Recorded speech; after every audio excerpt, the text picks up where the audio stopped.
You ask Tiger to solve. This deals with linear equations with one unknown. The final result is x equals 10. Let's solve it step by step. Group all m terms on the left side of the equation. Subtract 3x from both sides. Group like terms. Simplify the arithmetic.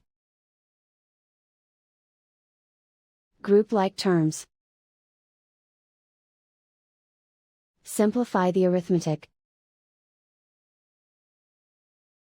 Group all constants on the right side of the equation. Subtract 15 from both sides. Simplify the arithmetic.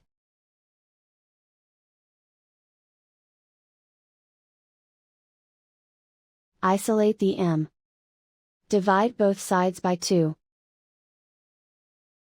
Simplify the fraction. Find the greatest common factor of the numerator and denominator.